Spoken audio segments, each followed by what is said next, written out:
Haleluya, tadi hampir tidak bisa ibadah ya, Bapak Ibu Saudara. Tadi waktu sekolah minggu benar-benar diserang langsung, batuk-batuk sampai saya tidak tahan lagi. Saya tidak tahu harus berbuat apa. Karena memang ketika mereka bercerita tentang apa yang mereka alami, ya, ada kuasa gelap, ada orang-orang yang mau berbuat jahat lewat mantra-mantra, lewat surat-surat kaleng. Jadi saya terangkan kepada mereka dan setannya marah. Ya, saya katakan jeruk purut itu tidak bisa mengusir setan. Ya. Ingat Bapak Ibu Saudara, mungkin kita juga pernah ya. Jeruk purut itu tidak bisa mengusir setan. Dia hanya bisa membilang jangan ganggu aku ya, kita kawan.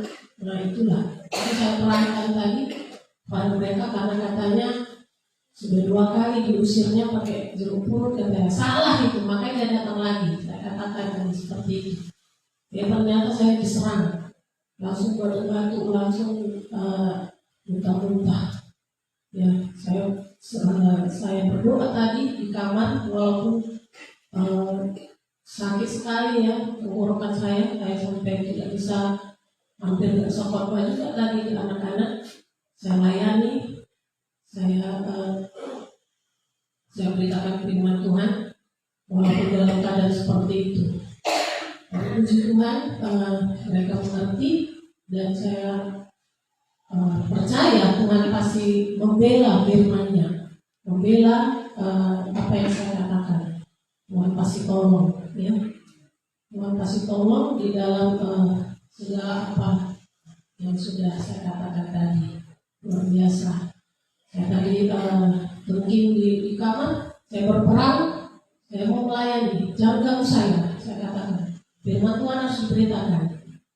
Saya adalah milik Tuhan. Saya katakan kepada setan iblis yang mengganggu saya. Puji Tuhan buat pertolongan Tuhan, buat segala yang Tuhan kerjakan di dalam kehidupan saya. Haleluya. Saat ini kita melihat Alkitab kita dalam Ibrani 10 ayat 25 dengan judul bertekun dalam Tuhan. Ibrani 10 ayat 25, bertekun dalam Tuhan. Sama-sama kita baca 1, 2, 3. Janganlah kita menjauhkan diri dari pertemuan-pertemuan ibadah kita seperti dibiasakan oleh beberapa orang, tetapi marilah kita saling menasihati dan semakin giat melakukannya menjelang hari Tuhan yang mendekat. Sekali lagi, janganlah kita menjauhkan diri dari pertemuan-pertemuan ibadah kita seperti dibiasakan oleh beberapa orang, tetapi marilah kita saling menasihati dan semakin giat melakukannya menjelang hari Tuhan yang mendekat. Haleluya. Katakan kepada kiri kanan kita, tetap kita semangat beribadah. Haleluya. Jangan sampai kendor, jangan suang-suang kuku. Terus semangat beribadah di gereja. Haleluya.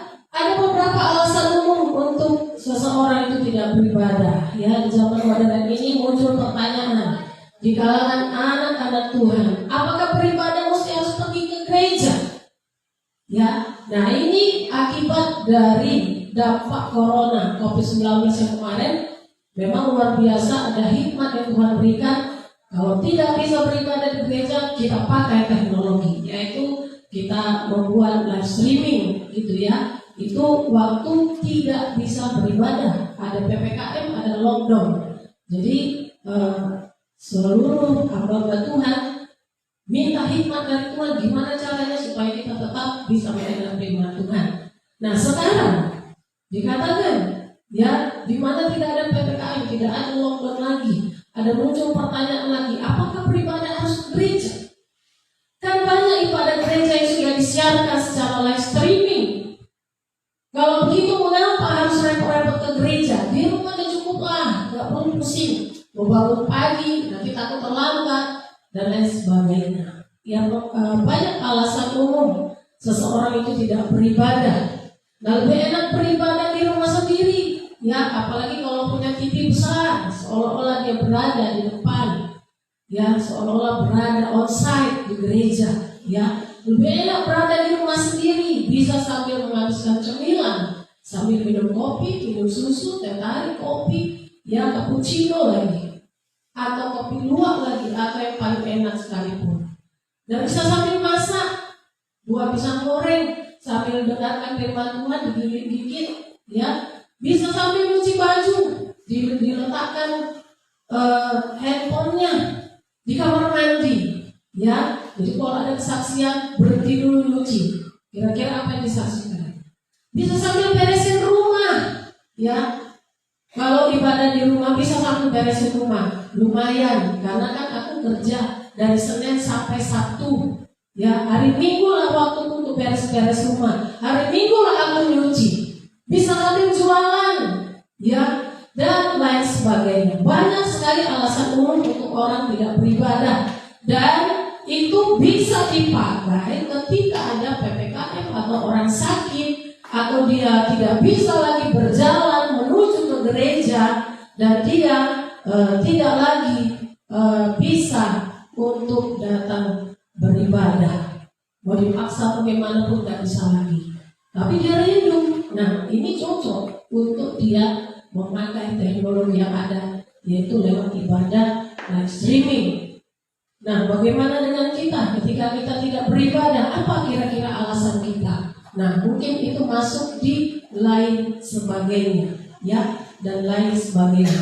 Kita dengar, kita lihat pendapat Presiden Amerika Serikat yang ke-26 yang bernama Theodore Roosevelt pernah berkomentar tentang hal ini. Ya, saya tahu segala macam alasan itu, segala alasan yang di atas tadi. Ya, saya tahu bahwa seseorang bisa beribadah di rumahnya sendiri seperti di gereja. Tapi saya juga tahu bahwa sebenarnya manusia sebagai makhluk sosial tidak bisa menjalani hidup seperti itu. Dengan tidak beribadah di gereja, kita akan melewatkan banyak kesempatan untuk menjadi alat Tuhan memberkati sesama. Di mana saat kita memberkati, kita sendiri pun pasti diberkati. Bayangkan seandainya PPKM lockdown itu berjalan sampai 5 tahun, maka genaplah firman Tuhan yang berkata, maka kasih kebanyakan orang sudah semakin dingin. Kenapa? Karena mereka tidak perlu orang lain, karena mereka tidak perlu lagi bersosial, cukup di dunia maya, cukup di online. Sudah ada teman, bisa chat, bisa counseling.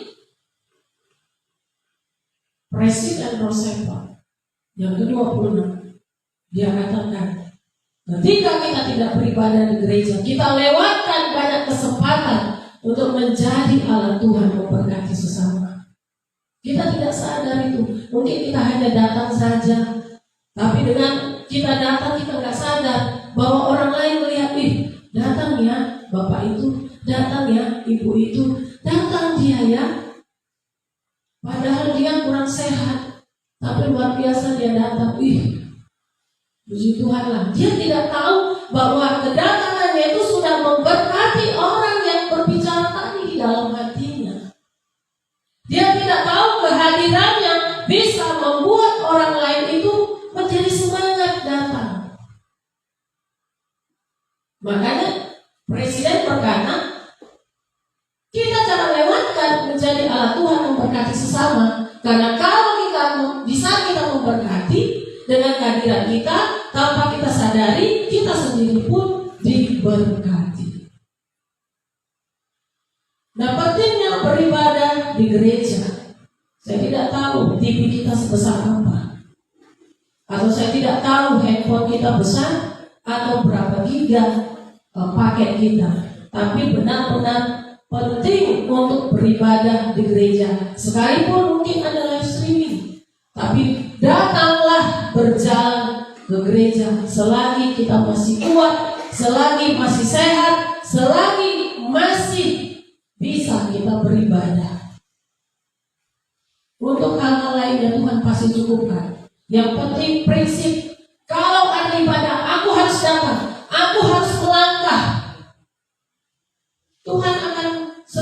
dengan prinsip kita. Tuhan akan setuju dengan komitmen kita. Kita tidak akan dibuat terlambat. Dan segala permohonan kita atau persembahan kita pasti Tuhan cukupkan. Dulu kami waktu baru menikah, uang itu tidak ada. Untuk 5.000 saja itu luar biasa besar bagi kami, karena kami sudah belum mengembalakan, tapi jadi pengerja. Ya, kami dibayar itu 7.000 satu bulan, 7.000. Kami pergi beribadah. Yang pertama itu di Sukadolo. Kami pergi beribadah di Sukadolo.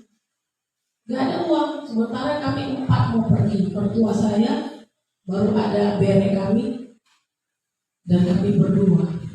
Kami melangkah dengan mudah mandi aja. Saya pikir adanya uang mertua, ya pasti bisa lah, orang semangat kok gereja gitu.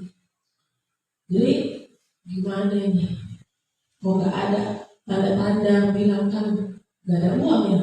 Saya diam aja. Ternyata waktu mau nunggu angkot, ya waktu menunggu angkot, dibilang sama Pak Gembala, aduh kan, gak ada sama sekali. Kaget lah, langsung terdiam, padahal udah lewat 135. Tiba-tiba melangkah kami keluar, entah dari mana lah uang 20.000 ini. Tiba-tiba ada di depan, pas di pagar, ada 20.000, tidak dilipat-lipat, tapi selembar begitu rapi, baru. Waduh, kok bisa ini? Saya yang melihat di luar. Wah, luar biasa. Biasanya kan uang itu kalau di jalan ada yang terlipat-lipat, ada yang kotor, ada yang udah remuk-remuk, dan hampir tidak kelihatan. Nah, lewat seperti itu, uang yang kami temukan itu kami bisa pergi beribadah dan pulang dengan sukacita. Gak tahu dari mana berkat itu. Kami hidup dengan iman. Ya, kami tidak ada pekerjaan, benar-benar hidup dalam iman. Tapi kami mau pergi beribadah ke gereja. Dan memang pernah satu kali kami tidak beribadah karena sama sekali tidak ada uang. Waktu itu kami masih kos. Namanya tidak bekerja ya, hanya sebagai pengerja. Kami kos di rumah seorang ibu janda. Ya, kami kos di kamar satunya. Kami berdiamlah di kamar sampai pulang ibadah. Gak ngerti mau ngapain. Pokoknya malu. Gak ada uang mau pergi beribadah. Dan ketika itu saya merenungkan, waduh, kok seperti ini. Harusnya ada mujizat ini. Tapi kenapa tidak bisa beribadah? Saya katakan seperti itu. Saya kacau hati saya. Tidak tahu harus bagaimana, malu, kami harus diam-diam. Sementara ibu itu ada temannya datang, bayangkan 1 harian di kamar, apa yang dikerjakan. Gak ngerti lagi, mana bisa tidur, mana bisa apa-ngapain, karena kayak orang bodoh-bodoh, gak beribadah. Tapi saya katakan, Tuhan inilah terakhir, aku tidak mau, ada atau tidak uangku, kalaupun aku tidak ada uang, harus bisa beribadah, harus ke gereja. Saya katakan seperti itu. Kayak manapun itu, mau berontak pun aku, mau bagaimana, terserah. Saya katakan, karena saya sudah marah sekali, saya tidak suka dengan keadaan seperti itu. Karena saya sangat perlu untuk beribadah di gereja. Nah, pentingnya beribadah di gereja ini itu adalah berkumpul atau bersekutu dalam Tuhan di gereja. Itu adalah bukti iman yang hidup sebagai anak-anak Tuhan. Iman kita hidup terbukti dengan cara apa? Kita datang bersekutu, kita datang berkumpul di gereja. Imannya hidup, terbukti imannya hidup, tidak mati. Banyak orang beriman, banyak orang katakan, aku punya Tuhan yang besar, tapi dia nggak ke gereja. Di mana Tuhan? Di rumahnya. Tuhan yang ada di gereja dia tidak jumpai. Imannya tidak hidup. Imannya tidak terbukti hidup. Nah, berkumpul atau bersekutu dalam Tuhan di gereja, itulah yang membuktikan iman kita hidup. Nah, jika semangat kita merosot untuk beribadah di gereja dan iman kita memudar, maka keinginan untuk bersekutu dengan orang-orang percaya lain jadi berkurang. Kita nggak mood lagi kalau ke gereja aja kita nggak mau, maka untuk ke ibadah lain juga kita udah malas. Senternya adalah gereja. Ketika kita tidak semangat lagi untuk beribadah di gereja, maka dipastikan keinginan untuk menjalani ibadah ya di hari-hari yang biasa itu akan berkurang, bahkan hampir-hampir mati. Ya, tidak ada lagi keinginan untuk beribadah. Saat orang-orang percaya berkumpul dan beribadah di gereja, maka mereka akan saling mendorong untuk melaksanakan pelayanan yang menghasilkan buah. Dan ibadah dapat terus berlanjut atau berkesinambungan. Jadi ketika kita berkumpul seperti ini, orang-orang percaya berkumpul dan beribadah di gereja, maka kita akan saling mendorong, kita akan saling menasihati, kita akan cerita-cerita, kita akan bersaksi, kita akan ceritakan apa yang menjadi pengalaman kita atau pergumulan kita. Nah, dengan kita hadir, orang lain diberkati, yang sana diberkati, maka ada sesuatu yang mau kita buat, yaitu ada pelayanan yang menghasilkan buah. Nah, dengan kita semangat, dengan kita kompak, dengan kita merencanakan membuat persekutuan doa atau membuat ibadah di hari biasa, maka ibadah yang lain juga akan dapat berkelanjutan dan berkesinambungan. Jadi gereja itu tidak ditutup hanya satu kali seminggu saja. Kenapa? Karena orang-orang percaya terus berkumpul. Mereka sepakat, ayo kita melayani, ayo kita beribadah, yuk. Aku rindu sekali dengan kita mendapatkan firman Tuhan, kita layani jiwa-jiwa di sana. Jadi senternya di gereja, kita dapatkan firman Tuhan di gereja. Dengan kita mendapatkannya, kita share ke orang lain. Kita berani melayani jiwa-jiwa di luar dari gereja. Jangan coba-coba kalau kita tidak pernah beribadah di gereja, kita sok-sok bersaksi di luar sana. Itu adalah roh penipu yang ada dalam dirinya, yang ada dalam hidupnya tanpa dia sadari. Dia tak pernah ke gereja, tapi dia menyaksikan Yesus, menyaksikan Tuhan. Hei, kamu sudah tidak sadar ada roh penipu dalam dirimu. Itu berbahaya, itu akan menjadi kendaraan bagi kita untuk binasa. Nah, bahaya kemurtatan akan muncul apabila orang-orang percaya gagal untuk berkumpul dan bersekutu di gereja. Nah, inilah tadi orang-orang cerita, dia saksikan tentang Yesus, tapi tiba-tiba dia alami pergumulan berat. Yang terjadi adalah kemurtatan. Padahal sebelumnya mulutnya menyaksikan Yesus, tiba-tiba ada pergumulan berat. Mungkin dia mengalami masalah rumah tangga yang berat, ada perselingkuhan, ada perzinahan, atau ada sesuatu yang mengejutkan dirinya. Terjadilah kemurtatan. Mana kesaksian yang tadi? Itulah sebabnya terjadi kemurtatan, karena dia tidak mengutamakan beribadah di gereja. Dalam Matius 24 ayat 10, dan banyak orang akan murtad dan mereka akan saling menyerahkan dan saling membenci.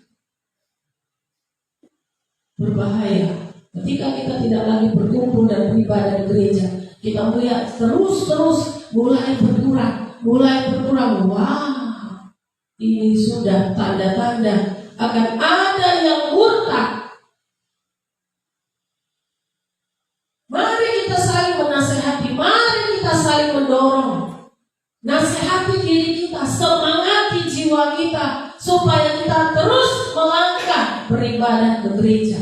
Sekalipun gerejamu kecil atau sederhana, tapi kau bertumbuh di situ. Kejar firman Tuhan, kejar Tuhan yang hadir di situ. Bukan gedung gereja yang menjadi faktor untuk pertumbuhan iman.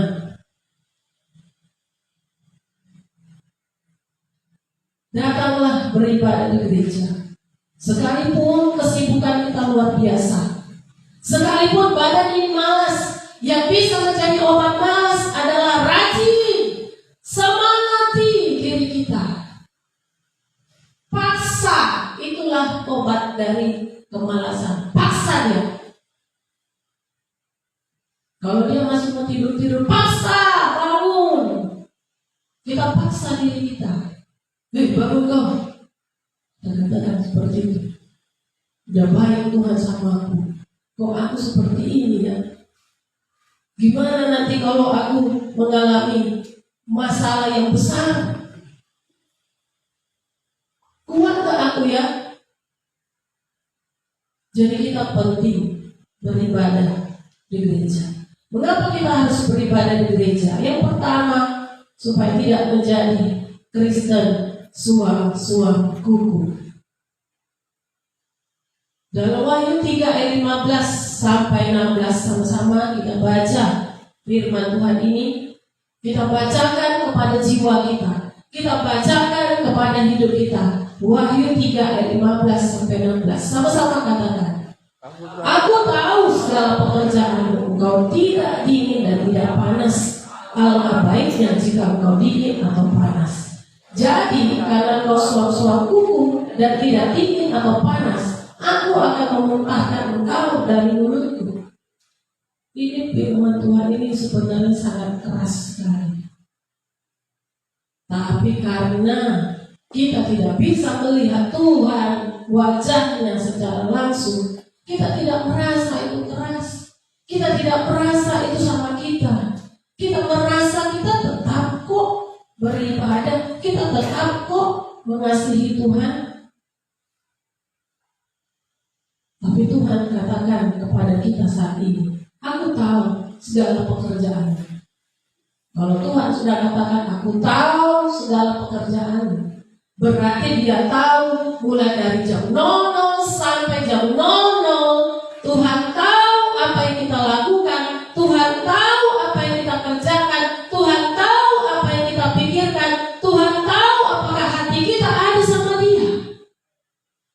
Dan Tuhan tahu ada berapa banyak waktu kita untuk Dia.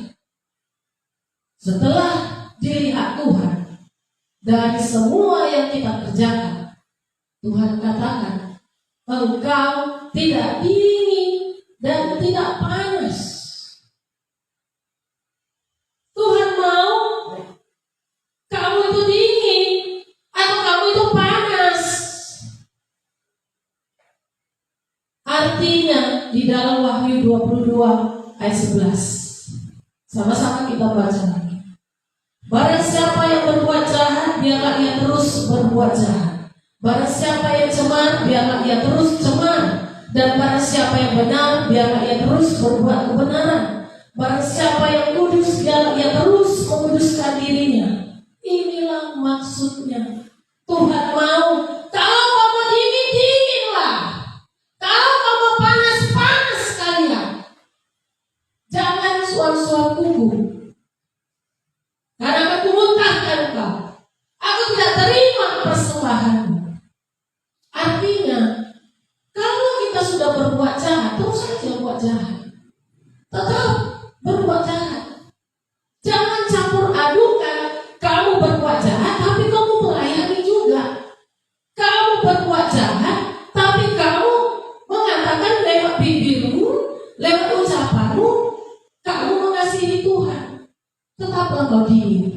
tetaplah kau berbuat jahat, tetaplah kau cemar, tetaplah kau terus cemar.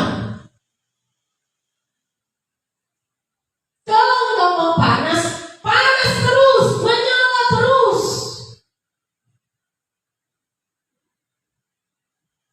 Kalau kita sudah komitmen untuk hidup benar, biarlah ia terus berbuat kebenaran, terus berbuat kebenaran. Kalau kita mau hidup kudus, teruslah menguduskan diri kita, sekalipun kita berada di tengah-tengah angkatan yang jahat di akhir zaman ini. Jangan cemarkan dirimu dengan dosa mereka. Jangan cemarkan dirimu dengan karakter mereka. Jangan cemarkan dirimu dengan bahasa gaul mereka. Jadi ingat, kalau kita suam-suam kuku, kita berbuat jahat, kita berbohong, ada roh penipu dalam diri kita, kita bebas beribadah, mengangkat tangan, memuji Tuhan, menyanyi, tapi ada hati kita yang tidak beres. Tuhan katakan, Tuhan akan muntahkan kita. Gak mungkin kita diselamatkan, itu artinya Tuhan tidak akan selamatkan kita. Tuhan beri pilihan kepada kita. Kalau kita mau berbuat jahat, udahlah, teruslah kau berbuat jahat. Kalau kita mencemarkan diri kita, jiwa kita, hidup kita, terus aja cemar. Jangan campuri. Berat memang untuk menjadi kepunyaan Tuhan ini. Tapi sebenarnya Tuhan katakan itu tidak berat, itu ringan ketika kita mau berkomitmen melakukannya. Jadi kita harus beribadah di gereja supaya tidak menjadi Kristen suam-suam kuku. Datang ke gereja karena banyak sekali tantangan, halangan, rintangan, baik dari dalam diri, dari rumah, dari lingkungan, apalagi dari kuasa gelap. Tapi ketika kita berani datang melangkah ke gereja dengan sukacita, dengan semangat, maka iman kita akan hidup. Iman kita akan hidup. Jadi jangan kita suam-suam kuku. Putuskanlah hari ini kita mau berkomitmen beribadah di gereja, sekalipun bagaimanapun, walaupun apapun situasinya. Kecuali tidak bisa beribadah, apa kita buat lagi?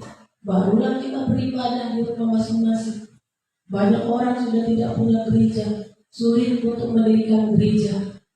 Mereka menangis-nangis, merau-rau sampai menyembah-nyembah. Tolonglah kami mau ke gereja. Kami rindu gereja. Sementara kita di sini baru kecil begini, gerejanya udah malas.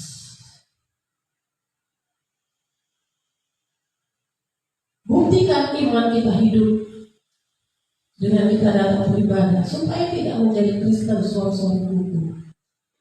Yang kedua, supaya tetap tumbuh sebagai gandum. Dalam Matius 3:12, sama-sama kita baca firman Tuhan ini. 1, 2, 3. Alat penampi sudah di tangannya, ia akan membersihkan tempat pengirikannya dan mengumpulkan gandumnya ke dalam lumbung. Tetapi debu jerami itu akan dibakarnya dalam api yang tidak terpadamkan. Dalam Matius 13:30.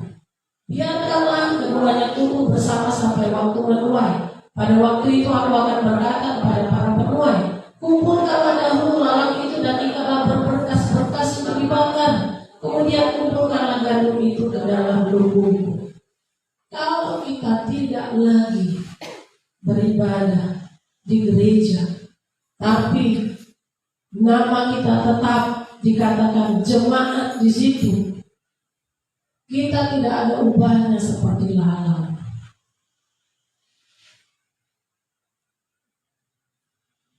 kita menipu diri kita sendiri. Kita pikir dengan kita memberi persembahan kita sekali-sekali kita datang, atau sekali sebulan, atau sekali 3 bulan, bahkan pas Natal, kita pikir ya secara administrasi mungkin. Mana ada gembala yang mau jemaatnya sedikit, mau nggak datang pun dia tetapnya dikatakan jemaat. Tapi kerugian ada di dalam dirinya. Di hadapan Tuhan, alat penampi sudah ada di tangan. Sekali waktu tiba waktunya, Tuhan akan membersihkan tempat pengirikan. Gereja itu akan mengalami goncangan. Dan tiba waktunya akan dipisahkan gandum dan lalang. Dibiarkan memang, sama seperti di gereja. Yang mana jemaat, yang mana simpatisan nggak tahu. Kalau di sini kan memang nggak ada anggota gereja, nggak ada istilahnya listnya, ya kartu anggotanya. Sama seperti di dalam firman Tuhan ini, biarkan aja tumbuh bersama, nanti akan kelihatan. Kalau dia mau digembalakan, dia akan meningkat kualitasnya. Dia akan mau mulai melayani. Dia akan kelihatan pertumbuhan imannya. Akan kelihatan. Dibiarkan mana jemaat, mana simpatisan, mana yang datang tiba-tiba merasa tetap berjemaat, tetap kompak, tetap apa segala macam. Dibiarkan, biarkan aja kedua semuanya itu tumbuh bersama sampai waktu menuai. Nanti akan kelihatan mana yang benar-benar mau digembalakan, mana yang hanya menonton, mana yang hanya mau mengambil sesuatu dari gereja itu dan dia pakai untuk yang lain, ke tempat lain, untuk keuntungannya sendiri.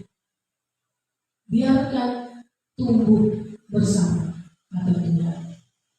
Tapi kalau kita mau tetap beribadah di gereja, kita akan tetap tumbuh sebagai gandum. Dari mana kita tahu tumbuh sebagai gandum? Dia akan menghasilkan yang menumbuhkan bernasnya.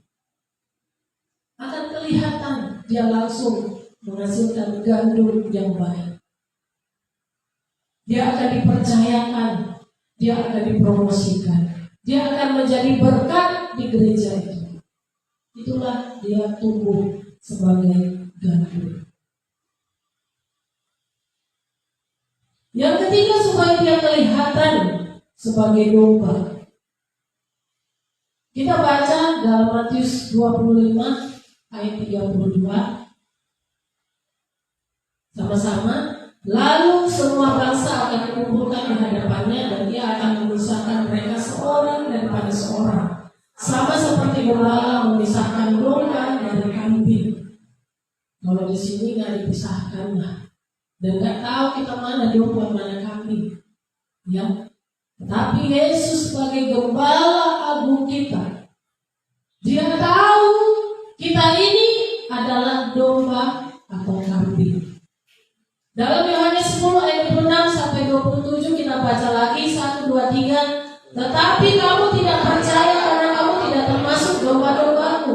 Domba-dombaku mendengarkan suaraku dan aku mengenal mereka dan mereka mengikut aku. Nah ini dia yang menjadi filternya. Kenapa bisa dipisahkan domba dari kambing? Sekalipun kambing mau menyamar seperti domba, tidak bisa di hadapan Tuhan. Kambing itu adalah orang yang tidak percaya, jemaat yang tidak percaya kepada firman Tuhan, kepada gembalanya. Kalau dikatakan seperti ini dia nggak percaya. Kalau dikatakan dinasehati dia nggak mau dengar. Ya, dia tidak mendengarkan firman Tuhan. Dia tidak mendengarkan suara gembala. Dia tidak mengenal mana gembalanya karena semua diikutinya. Mana gembalamu? Bingung dia, yang mana ya? Yang mana ya? Bingung dia, yang mana?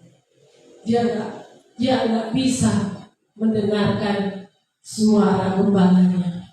Bahkan nggak kenal suara gembalanya. Dan gembalanya pun nggak mau mengatakan itu dombaku. Kenapa? Karena dia tahu sendiri bahwa telinganya ke sana, telinganya ke sini, dia dengar yang sana, dia dengar yang sini. Dia katakan yang ini, dia katakan yang itu. Aku dengar yang sana, aku dengar yang sana, nggak tahu. Gembalanya sendiri nggak kenal. Semua didengarnya. Dan domba-domba itu, ya perbedaannya, domba-domba itu dia mendengar suara gembala, suara Tuhan, firman Tuhan, perintah Tuhan, duduk aja, dan akhirnya dia gemuk, dia diberkati seperti lagu tadi, dia diberkati, dia dilimpahi, sekalipun orang lain di PHK, dia tetap eksis, naik gaji terus, ada promosi, padahal dia sudah tua. Kenapa dia nggak pensiun? Dia gemuk, dia bisa menjadi berkat. Kenapa? Karena dia dengar. Dia dengar-dengaran. Dia mengikut Tuhan dengan sungguh-sungguh. Kita baru aja bekerja, sudah tidak menghasilkan. Kenapa? Karena semua kita dengar. Yang sana kita dengar, yang sana kita dengar. Gak tahu kita siapa yang menuntun kita, siapa yang memimpin kita, siapa yang bisa membuat hidup kita ini benar-benar berjalan di dalam kehendak Tuhan. Datanglah beribadah di gereja supaya kelihatan kita itu adalah domba, bukan kambing. Kalau dinasehati jangan langsung tersinggung, tapi domba itu kalau dinasehati nunduk dia. Karena itu untuk kebaikannya. Kan kalau dia gemuk, dia diberkati itu untuk dia. Berapalah keuntungan untuk gereja? Kalau dia diberkati, dilimpahi, dia yang menikmati sendiri. Jangan mau menjadi kambing. Kambing itu kerjanya mengkritik, menanduk, banyak cakap, tapi nggak dikerjakan. Kalau domba, dia dengar-dengaran, percaya kepada Tuhan, percaya kepada suara gembalanya. Ya, dan gembalanya pun mengenal. Karena apa? Dia domba. Apa-apa dibilang dia dengar. Sekalipun dinasehati keras pun, oh itu tandanya dia sudah dewasa. Dia mau melakukan. Kenapa? Karena itu untuk kebaikannya. Untuk kebaikannya. Dan mereka mengikut gembalanya, mengikut Tuhan. Ya, mengikut Tuhan dia. Dia tidak kesana kemari, kesana kemari, kesana kemari. Kakinya bisa melangkah ke sana, tapi untuk ke center ini susah dia melangkah. What happened? Jangan kita belajar jadi kambing. Pisahkan diri kita dari semua itu. Belajarlah jadi domba. Datanglah beribadah di gereja. Sekalipun berat, sekalipun susah untuk melangkah berjalan, tapi nyatakanlah semuanya itu di hadapan Tuhan. Aku mau percaya kepada Tuhan. Aku aku mau dengar suara Tuhan dan aku mau mengikut Tuhan, maka kita akan kelihatan sebagai domba. Kita gemuk sendiri, bukan badan yang gemuk, tapi kita yang gemuk sendiri, diberkati, dilimpahi. Orang-orang lain melihat, kok seperti ini, kok dia aja, kok nggak adil, kok di gereja itu dia aja, dia aja. Kalau mau dia aja, jadilah sebagai domba. Karena hanya domba yang kelihatan terus di dekat gembalanya. Karena hanya domba yang berada terus di dekat gembalanya, menyedengkan badannya, selalu mau mendengar, selalu mau cerita-cerita.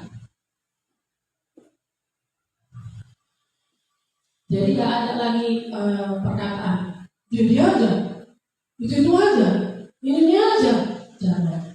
Ya, kalau kita mau digitukan, datang sebagai domba. Buktikan bahwa kita juga adalah domba, bukan kambing. Yang keempat, supaya menjadi murid yang sejati. Penting sekali untuk beribadah di gereja, supaya kita menjadi murid yang sejati. Karena di gereja kita mendapatkan pengajaran firman, karena di gereja kita digembalakan, karena di gereja kita dituntun. Dalam Lukas 6 ayat 40, sama-sama kita baca. Seorang murid tidak lebih daripada gurunya, tetapi barang siapa yang telah tamat pelajarannya akan sama dengan gurunya. Ya, dikatakan kalau dia lahir dari gereja itu, maka dia akan menjadi sama seperti gembalanya. Dia akan senang dengan firman Tuhan. Dia akan menjadi pengajar juga. Dia akan menjadi guru juga. Dia akan menjadi saksi juga. Dia akan menjadi berkat juga. Dia akan menjadi seperti gurunya. Karena apa? Karena dia belajar terus. Karena dia melihat terus. Bahkan cara bicaranya juga hampir sama. Kita menjadi murid yang sejati. Dalam Yohanes 8 ayat 31 sampai 32, sama-sama kita baca. Maka katanya kepada orang Yahudi yang percaya kepadanya, jikalau kamu tetap dalam firman-Ku, kamu benar-benar adalah murid-Ku, dan kamu akan mengetahui kebenaran, dan kebenaran itu akan memerdekakan kamu.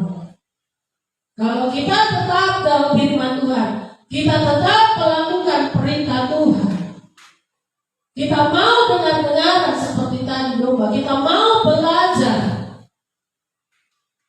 maka Tuhan katakan kamu muridku, kamu akan diajari tentang kebenaran, dan kamu akan mengetahui kebenaran, dan kebenaran itu akan memerdekakan kamu, membebaskan kita dari segala ikatan-ikatan yang menghambat kita untuk jauh dari Tuhan, yang membuat kita selama ini jadinya ragu-ragu untuk percaya kepada Tuhan. Kita akan mengetahui kebenaran karena apa? Kita diajari. Di gereja kita mendapatkan pengajaran lewat firman Tuhan yang diberitakan. Bukan hanya hari Minggu. Ketika kita sepakat sama-sama kita merindukan yang beribadah di gereja seperti tadi, maka akan ada ya pengajaran-pengajaran yang diberikan lewat kelas-kelas Alkitab. Maka kita akan terus bertumbuh. Kita akan mengetahui kebenaran. Oh, begini rupanya. Oh, begini rupanya. Seperti tadi ada sekolah minggu, mereka kaget. Jangan Nathan, itu Om Pungkul loh yang bilang katanya jeruk nipis bisa mengusir setan. Hello, pantasnya kamu didatangi terus. Hanya satu yang bisa mengusir setan. Hanya satu nama saya katakan. Nama Yesus Kristus. Panggil nama Yesus. Dia bilang kalau kalian pernah dari Brian mau ke Helpet, ada galon di situ. Ya dari mulai jembatan layang, jalan tol layang itu. Nah siap-siaplah. Kalian akan mencium bau itu.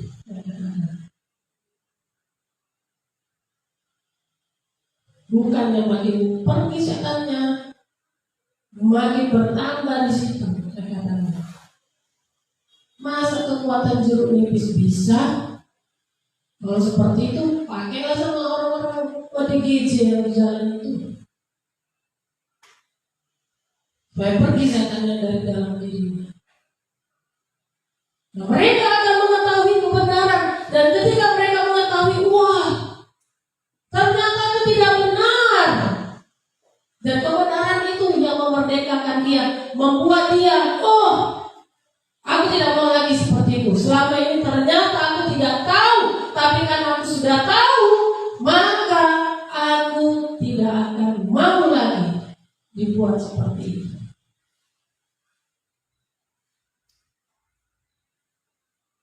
Hati-hati Bapak Ibu Saudara dengan segala sesuatu yang ditutupi oleh katanya doa, ya, doa. Saya dulu seperti itu. Saya ada asma bronkitis, jadi makanya saya kalau ada debu nggak bisa. Saya kumat lagi. Waktu saya karena kemarin mama saya masuk rumah sakit, dia diagnosis, jadi saya jaga di sana, ya. Memang kamarnya kelas 1, cuma 1 orang.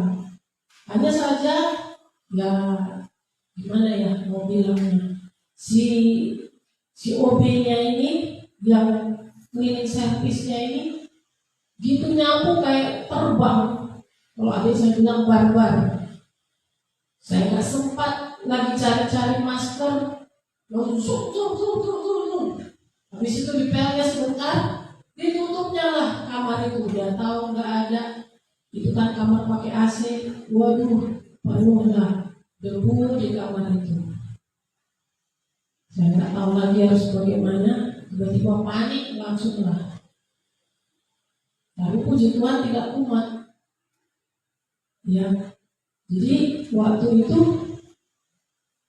karena saya memang ada riwayat itu, sering waktu SD itu mondar-mandir rumah sakit, ketika kaku itu nggak bisa ngapa-ngapain lah, sesak nafas. Jadi saya pergi disuruh ke arah Indorail sana. Di sana nanti akan dikasih daun putak-putak, katanya ada airnya, direbus daun putak-putaknya, ya kan? Jadi didoakan, di situ ada Alkitab. Saya kembali ke situ setiap 2 minggu, dari Medan ke Porsea, Medan, Porsea, Medan, Porsea, Medan, Porsea. Itu saya jalani 1 tahun. Ternyata itu ada sesuatu, ya. Ketika kami sekolah Alkitab di Brastagi, ketika ada saya pimpin beston pagi, nah disitulah baru ketahuan.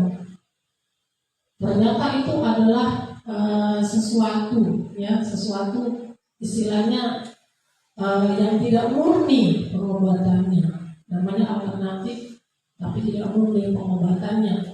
Jadi ketika saya pelayanan itu memimpin beston di tengah-tengah hamba Tuhan yang sedang sekolah Alkitab kami di Brastagi, disitulah saya gampang diserang. Saya kaget. Saya tidak tahu bagaimana, dia langsung pukul saya. Saya minta tolong, ya, supaya ada yang mendoakan saya, tapi mereka semua terpelanting. Saya kaget.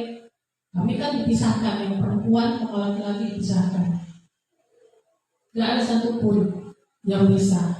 Sementara gembala di sana tidak tinggal di situ. Saya tidak kasih tahu sama gembala di sana.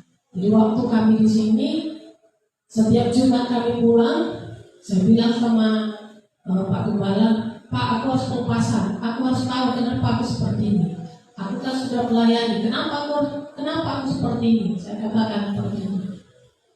Kami berdoa, kira-kira siapa ya hamba Tuhan yang benar kamu yang pelepasan? Dan kami berpikir, oh ternyata ada. Kami langsung ke sana hari Sabtunya, karena kan hari Senin pagi harus sampai jam 5 pagi kami berangkat, jam 6 harus sampai di Brastagi kembali belajar. Jadi Sabtunya harus pergi ke sana, ya. Saya dilayani konseling ada lama sekali, berjam-jam, sampai akhirnya ketahuanlah penyebabnya. Saya muntahkan apa yang saya minum itu, dan ketika itu saya lepas. Saya datang ke sekolah itu kembali dengan percaya diri, karena saya pikir aku sudah lepas, gak ada lagi sesuatu yang ada dalam tubuhku, saya katakan. Jadi aku siap untuk minum Vesper lagi, saya katakan seperti itu. Ya, jadi kita harus mengetahui kebenaran. Jangan kita berpikir ini gak apa-apa, yang penting sembuh. Ternyata di 10 tahun berikutnya itu menjadi sesuatu yang membuat kita diserang oleh iblis dan kita kalah. Ternyata itu menjadi cara celah untuk kita dikalahkan oleh kuasa kegelapan. Itulah luar biasa ketika kita mengetahui kebenaran, kita jadinya tahu dan kita merdeka. Aku bebas. Terima kasih Tuhan, aku sudah tahu, aku bebas, aku merdeka. Kita dilepaskan. Kita mau menjadi murid yang sejati. Ketika kita dengar firman Tuhan, kita dituntun, kita dimerdekakan. Yang kelima, supaya kita kudus dan tidak bercacat celah. Kita baca dalam 1 Timotius 6 ayat 11 dan 14. 1, 2, 3. Tetapi engkau hai manusia Allah, jauhilah semuanya itu, kejarlah keadilan, ibadah, kesetiaan, kasih, kesabaran, dan kelembutan. Turutilah perintah ini dengan tidak bercacat dan tidak bercela, hingga pada saat Tuhan kita Yesus Kristus menyatakan dirinya. Kejar keadilan, kejar ibadah itu. Turuti firman Tuhan sendiri, katakan turuti perintah ini dengan tidak bercacat dan tidak bercela, sampai nanti Tuhan kita Yesus Kristus menyatakan dirinya pada waktunya. Kita baca lagi dalam Filipi 2:15-16, 1, 2, 3. Supaya kamu tiada beraib dan tidak bernoda sebagai anak-anak Allah yang tidak bercela di tengah-tengah angkatan yang bengkok hatinya dan yang sesat ini, sehingga kamu bercahaya di antara mereka seperti bintang-bintang di dunia, sambil berpegang pada firman kehidupan, agar aku dapat berpegang pada hari Kristus, bahwa aku tidak percuma berlomba dan tidak percuma bersusah-susah. Nah, itulah yang kita harus kerjakan. Kita tidak akan percuma berlomba, bersusah-susah untuk beribadah, untuk mengejar ibadah, kita tidak akan percuma. Kita akan menjadi anak-anak Allah yang tidak bercela di tengah-tengah angkatan yang bengkok hatinya, yang sudah mulai menjauhkan dirinya dari ibadah. Mereka disebut bengkok hatinya, mereka disebut sesat. Tapi kita semakin bercahaya di antara mereka yang bengkok ini, yang sesat ini, dan kita seperti bintang-bintang di dunia. Kenapa kita bintang-bintang? Karena mereka tidak melihat kita menangis karena gak ada makanan di rumah. Karena mereka gak melihat kita susah karena gak kerja. Karena mereka gak melihat kita kelaparan. Karena mereka gak melihat kita terus bersungguh-sungguh. Gak dilihat. Kita terus jadi bintang-bintang. Ya, kemana aja kita pergi, yang mereka melihat kita tetap sukacita. Kita tetap ada di dalam Tuhan, ada di dalam hadirat Tuhan. Gak ada persungutan. Sekalipun mungkin tidak ada uang di kantong kita, gak ada yang tahu kita ini sedang butuhkan uang, kita ini sedang membutuhkan sesuatu, gak ada yang tahu. Tapi wajah kita tetap bersukacita. Kenapa? Karena ada Tuhan di wajah kita. Turuti perintah ini, kata Tuhan. Kejarlah ibadah. Mungkin saat ini kita berpikir, aku sibuk, nanti gimana ini? Semakin kita banyak pertimbangan, semakin Tuhan akan membuat kita mengalami kekhawatiran yang kita khawatirkan itu akan terjadi. Kejarlah ibadah. Dari Tuhanlah berkat itu kita terima. Kalau kita sudah menjauhkan diri dari ibadah, maka Tuhan akan lambat laun menjauhkan berkatnya dari kita. Posisi kita akan diganti dengan orang lain. Nah, kita harus tahu bahwa beribadah itu bukan hanya menyangkut hubungan vertikal antara kita dengan Tuhan, melainkan juga menyangkut hubungan horizontal antara kita dengan sesama. Ya, jadi tidak ada alasan lagi yang bisa membenarkan bahwa orang Kristen tak perlu lagi beribadah di gereja. Memang fakta membuktikan bahwa di dalam dunia nyata ini sebuah komunitas yang tidak bergereja, ya, kesimpulan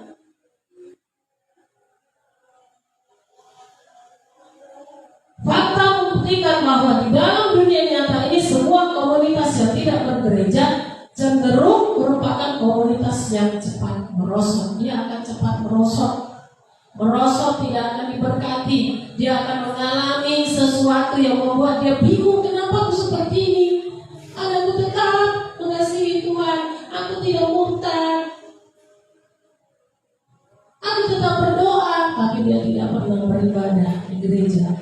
Maka itu akan merosot. Komunitasnya pun akan terus akan berkurang dan merosot. Itu sebabnya jangan sampai kita meninggalkan ibadah di gereja. Sebab gereja yang dipilih oleh Tuhan untuk menjadi pusat pembangunan rohani. Ya, mungkin ada yang katakan gereja itu kita. Kalau gereja kita lihat sekarang itu bangunan, dia. Untuk kita bisa menjadi gereja, maka kita datang ke gereja fisik, ke gereja yang sebenarnya. Karena gereja yang dipilih oleh Tuhan untuk menjadi pusat pembangunan rohani, sehingga kita bisa menjadi benar-benar gereja yang dimaksudkan oleh Tuhan, yaitu baik Allah. Tidak bisa hanya dibilang gereja, tapi baik Allah, baik Roh Kudus. Jangan hanya bilang gereja, tapi yang lebih cocok dikatakan baik Roh Kudus, baik Allah kita ini, ya. Nah, mari kita berkomitmen untuk beribadah di gereja sehingga kita bisa menjadi bagian dari pembangunan rohani terbesar yang segera Tuhan nyatakan. Kalau kita sepakat, kita komitmen, maka akan ada pembangunan rohani yang Tuhan nyatakan. Karena Tuhan melihat kesetiaan kita, Tuhan melihat komitmen kita. Pusat pembangunan rohani adalah rumah Tuhan. Saat kita berhenti di rumah Tuhan, kita akan mengalami kemunduran rohani. Kita dibutuhkan oleh gereja supaya terjadi pusat pembangunan rohani. Kalau kita tidak mau, kita tidak butuh gereja, maka akan terjadi kemunduran rohani dan gereja itu juga akan hilang, tergantikan oleh aktivitas yang lain. Ambillah keputusan, apapun yang terjadi, sesuai apapun. Sekalipun mungkin kita baru tidur 1 jam, ambillah keputusan, datang kepada Tuhan. Sekalipun kita lelah, kita berdoa, Tuhan aku mau ke gereja tapi badanku lelah, maka Tuhan akan berikan kekuatan baru kepada kita. Tuhan aku mengalami seperti ini, tapi aku ingin ke gereja, maka Tuhan akan bangkitkan roh kita, maka kita akan beribadah, datang beribadah di gereja. Tuhan aku sakit, gimana ini Tuhan? Maka dengan cepat Tuhan akan sembuhkan kita tanpa kita sadari, maka kita akan bisa melangkah, berlari ke gereja. Tuhan akan memberikan kepada kita kebangunan rohani, bukan kemunduran rohani. Pertahankanlah iman kita. Biarlah kita mulai datang beribadah di gereja. Buktikan imanmu hidup. Dan aku harus buktikan juga imanku hidup. Apapun yang terjadi, ya harus bisa beribadah di gereja. Jangan sampai kita lemah, dan memilih untuk bersantai di rumah. Berjuanglah dan terimalah berkat Tuhan di dalam hidup kita. Kita akan diberkati seperti domba menjadi gemuk, dan dilimpahi dengan berkat-berkat yang luar biasa dari Tuhan. Itu pilihan kita, dan mari putuskan kita mau lebih lagi memberi yang terbaik kepada Tuhan. Mari kita bangkit berdiri Bapak Ibu Saudara. Mari kita nyanyikan lagu ini. Biarlah ini menjadi doa komitmen kita di hadapan Tuhan, dan Tuhan akan menolong dan memampukan kita untuk bisa datang beribadah